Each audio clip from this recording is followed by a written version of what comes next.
il y a des réveils.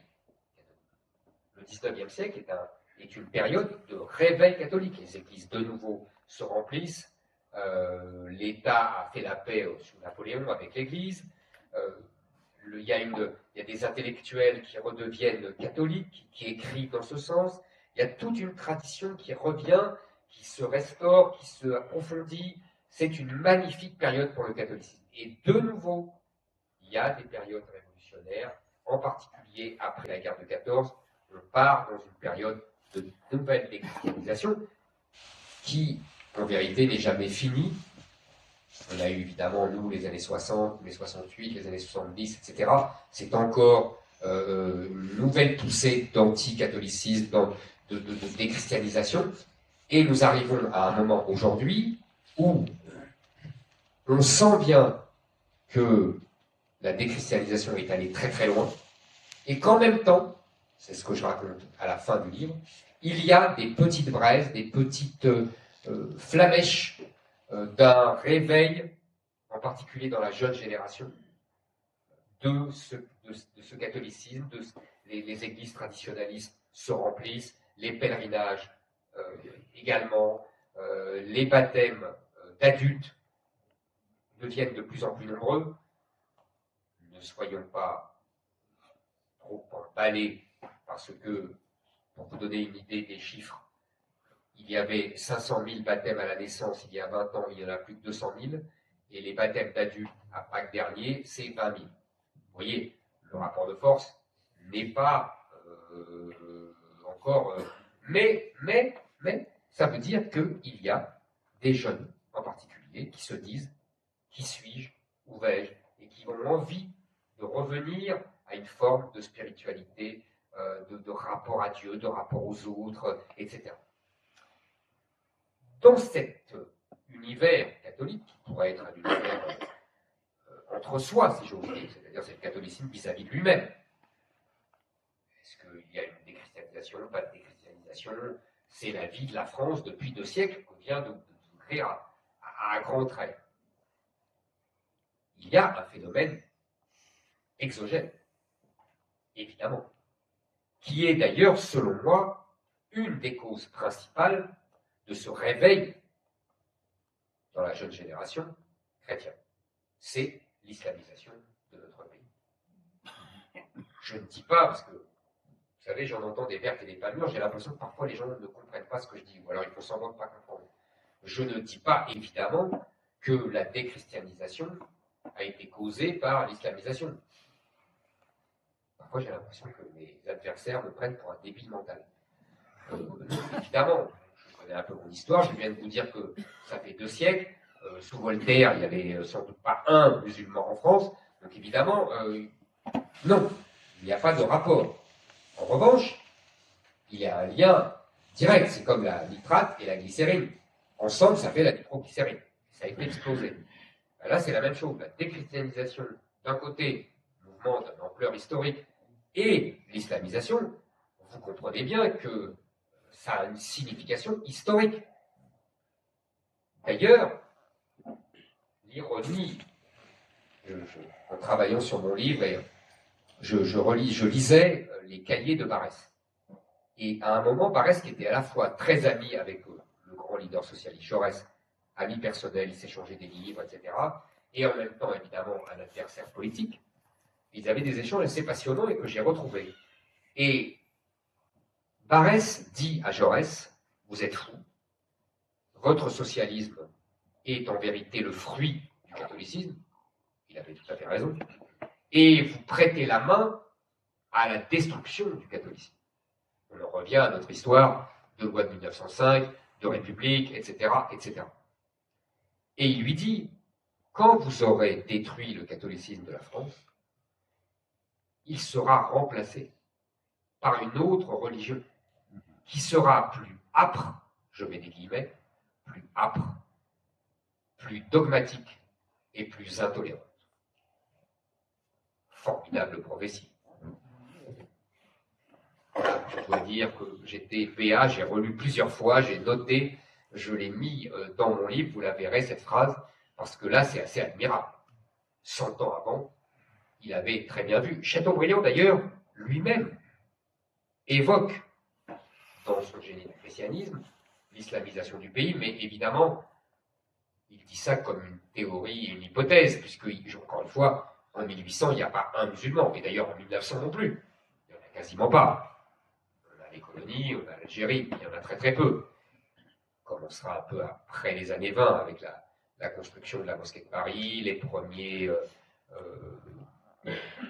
travailleurs immigrés, mais c'est vraiment marginal.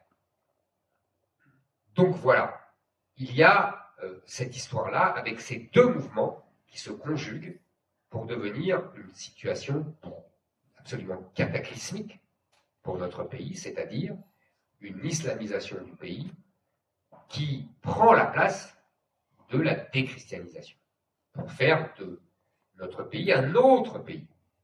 D'ailleurs, vous avez vu, encore une fois, l'actualité me sert, mais il ne faut pas s'en étonner, vous avez sans doute lu des extraits du rapport du département d'État américain sur la politique étrangère américaine. Et ce texte, donc issu de la présidence américaine de Trump, dit quelque chose que je dis depuis des années, mais dit par notre grand allié américain, ça prend une autre saveur, si j'ose dire. Il dit, noir sur blanc, nous avons fait une alliance avec des pays européens. À partir du moment où ils ne seront plus européens, nous remettrons en cause notre alliance. Nous voulons nous allier à des Européens. Évidemment, les belles âmes françaises hurlent. Ah, ils détestent l'Europe. Cette réflexion est idiote.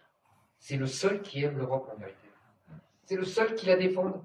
Ce sont nos dirigeants qui détestent l'Europe, puisqu'ils acceptent la venue d'envahisseurs qui nous remplacent et qui imposent une autre civilisation en Europe. Ils détestent l'Europe.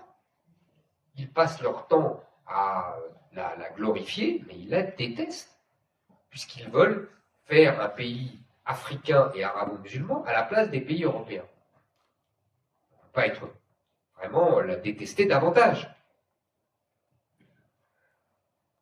Donc vous voyez que désormais, cet abominable avenir est devenu un fait envisagé par la plus grande puissance du monde, très froidement, et qui doit absolument nous interroger. Donc, nous ne pouvons pas laisser faire cela. On me dit toujours, parmi mes amis les plus proches, c'est terminé, c'est foutu, on ne pourra rien faire, etc. Et je leur rappelle à chaque fois que quand j'ai écrit Suicide français il y a maintenant plus de 10 ans, tous les mêmes et d'autres me disaient non mais vraiment Zemmour il est trop pessimiste, c'est quand même incroyable de dire ça et tout, il est vraiment trop défaitiste. Et alors maintenant, ils m'ont doublé sur ma gauche, ils me font passer pour un abruti, quoi. Je comprends rien, je vois rien, mais il est gentil, mais il est naïf, mais il croit encore que c'est possible et tout. Je suis sidéré. Là, en 10 ans, vous avez remarqué ce retournement incroyable. Les mêmes qui vous disaient, non mais vous dites n'importe quoi, vous êtes apocalyptique. Je me souviens d'Alain Duhamel me disant, Zemmour est apocalyptique. D'accord. Alors j'avais trouvé une réplique. Je lui disais, mais dans la latine, la racine grecque de apocalyptique, c'est dévoilement de la vérité. Bon, j'avais trouvé ça, c'était pas si mal, mais je n'arrivais pas à convaincre, je sentais bien.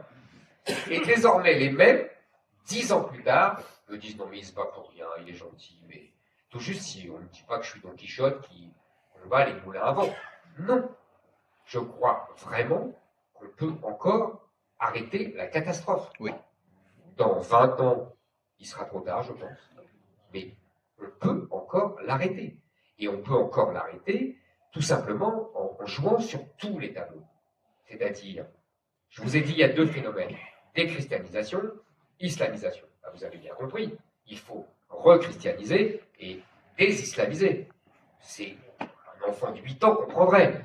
Et on a les moyens. désislamiser, c'est assez simple. D'abord, arrêter tous les flux migratoires, tous. C'est simple, tous. Le droit d'asile, il faut sortir de la Convention de Genève. C'était pour trois Russes, la Convention de Genève, il faut arrêter. Trois Solzhenitsyn. Vous savez, dans les années 50, combien on prenait de gens pour droit d'asile? J'ai regardé les chiffres. 300. Il y avait des soviétiques, communistes, anticommunistes, et il y avait quelques Sud-Américains quand il y avait une dictature qui massacrait un peu trop. On en prenait 20, 30, et voilà, ça a donné la femme de Corbière. On ne choisit pas toujours. Hein. On ne sait pas, il y a des gens qui donnent des enfants, on ne sait pas trop. Bon, passe. Non mais franchement, les chiffres, vous les voyez, 300. Vous savez combien on est aujourd'hui? 150 000. Droit d'asile uniquement. Des Afghans, Syriens, et je vous passe. Donc il faut arrêter tous les flux. Et quitte à sortir des conventions internationales. Et quitte à remettre le juge à sa place. Ça, c'est le volet politique classique. Après, vous avez un volet qui est justement ce que je vous disais un peu en préambule, c'est-à-dire il ne faut pas laisser l'islam se répandre dans l'espace public. Il n'a rien à faire dans l'espace public. Sauf que le problème de l'islam, c'est qu'il ne connaît pas une règle qui le limite à l'espace privé. Il n'a jamais connu ça. Il ne connaît pas la laïcité, il traduit ça en arabe par athéisme. Et j'avais vu une vidéo remarquable du roi du Maroc qui disait « Un chef d'État musulman ne peut pas être laïque. À partir du moment où il est musulman, il n'est pas laïque, et s'il devient laïque, il n'est plus musulman. » Et il donnait l'exemple de son ami, j'entends encore, le Shah d'Iran, qui, disait-il, avait fait l'erreur de vouloir imposer la laïcité dans une société musulmane, et qui avait eu la révolution islamique. Vous pouvez aller le voir sur YouTube, il est d'une clarté, j'allais dire biblique. Donc, il faut utiliser cette arme de la laïcité qui a été utilisée comme une arme pour déchristianiser. Il ne faut pas se leurrer. C'est pas une loi de liberté, c'est une loi de combat. C'est une loi de combat contre le christianisme. Eh bien, retournons cette arme contre l'islamisation de notre pays. Il n'y a pas de honte à ça. Il n'y a pas de honte. Nous ne voulons pas devenir un pays musulman. Il n'y a pas de honte. Je vous l'ai dit au début. C'est un droit de l'homme que de préserver notre identité millénaire. Il n'y a rien de scandaleux. Il n'y a aucune persécution de musulmans. Il n'y a même aucune discrimination de musulmans. Je ne veux pas changer l'islam. Je ne veux pas leur interdire de pratiquer l'islam. Je vais vous dire la vérité. Vous avez dû voir le rapport sénatorial qui dit, entre autres, il faut interdire aux enfants de faire le ramadan. Ils sont débiles, c'est ça. Ils vont aller dans les maisons et ils vont dire, ah ben non, toi t'es trop petit pour faire le ramadan. Ils sont stupides quand même. Je suis contre ça. Ils ont le droit, les enfants, de faire. C'est leur religion. Mon problème n'est pas là. Franchement, je vous dis sincèrement, je trouverais ça scandaleux. Et alors on va aller après, dans les autres religions, on va leur dire, ah ben non, toi t'as 12 ans, non, tu fais pas ça, non, non. Ah ben non, on est désolé, tu fais pas. Ils sont fous. C'est Lénine, quoi. Parfois, les gens, vraiment, c'est où ils font rien pendant 50 ans. Ça, c'est les LR. Où ils font rien pendant 50 ans, et après, ils deviennent fous. Ils se prennent pour Lénine, et ils vont envoyer tout le monde au goulag. Voilà. Donc moi, je leur dis, pratiquez leur religion chez vous. C'est simple, ça. Donc, pas de tapis de prière dans les entreprises, pas dans les universités, dans les machins, Non, chez vous. Pas de voile dans la rue, chez vous. Vous mettez tous les vous faites ce que vous voulez. Mais, vous voyez ce que je veux dire? Mais ça, c'est la vérité, on est entre nous. C'est incompatible avec l'islam.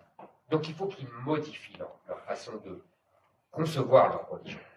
Je ne veux pas qu'ils modifient ailleurs, vous comprenez ce que je veux dire? J'ai coutume de dire à la télé, je ne veux pas être le Luther de l'islam. Non, je veux être le Clermont-Tonnerre des musulmans. Vous savez, Clermont-Tonnerre, ce député de la Révolutionnaire qui avait dit aux Juifs, je donne tout aux Juifs en tant qu'individu, rien en tant que peuple. Et bien moi je dis la même chose. Je donne tout aux musulmans en tant qu'individu, ce qu'on vient de dire, mais je leur donne rien en tant que peuple. Et Clermont-Tonnerre a ajouté, on me dit que les Juifs ne veulent pas. Et il disait, alors dans ce cas-là, qu'on les bannisse. Qu'on les bannisse, ça s'appelle la remigration. Encore une fois, c'est limpide, c'est la révolution, c'est pas ni des affreux réactionnaires, ni des fascistes, ni rien du tout. La révolution. Donc en fait, il faut que les musulmans de France deviennent des Français de confession musulmane. C'est ça vous voyez. Et troisième volet, j'en finirai là-dessus, troisième volet, c'est la restauration en majesté de l'identité chrétienne de la France. Donc plus de discussions oiseuses sur les crèches, sur les ceci, les cela. Oui, il y a une priorité, une prééminence culturelle, je dis bien culturelle, avec un R. Oui. Chacun est libre d'avoir sa religion, chacun est libre. Mais là, je parle de culture. Il y a une prééminence culturelle à la religion catholique, parce que tout simplement, elle a façonné la France. Et donc, nous devons apprendre cela aux enfants, nous devons ne pas avoir peur dans l'espace public d'afficher les traditions catholiques. Il faut arrêter de dire bonne fête d'hiver ou je sais pas quoi, et de dire joyeux Noël, et dire bonne fête de Pâques. Bref, vous avez compris. Et ça, cette action en 3 temps, peut seule nous sauver de la catastrophe qui nous menace de plus en plus, de façon de plus en plus précipitée et inquiétante, qui est ce que je vous ai décrit ce soir. Voilà, mes amis. Évidemment, vous en saurez davantage dans le livre. Vous approfondirez tout ce que j'ai dit là. Évidemment, vous avez compris qu'il y a un lien direct entre cette réflexion à la fois historique, religieuse, et la politique, et même, je dirais, sans crainte du ridicule, il y a un lien avec les municipales et les autres échéances après. Tout ça est lié. Vous comprenez bien, moi, je n'ai jamais coupé, comme toute la classe politique d'aujourd'hui, entre la réflexion intellectuelle, métapolitique, culturelle, et puis l'action politique. Nous, à Reconquête, nous mêlons les deux. C'est notre spécificité, parce que je pense que c'est indispensable. La gauche le fait tout le temps. La gauche n'oublie jamais de mener le combat culturel avec le combat politique. Nous sommes à Reconquête les seuls qui faisons la même chose à droite. Donc, nous devons continuer, nous devons être volontaires, enthousiastes, et je suis sûr que l'avenir est avec nous.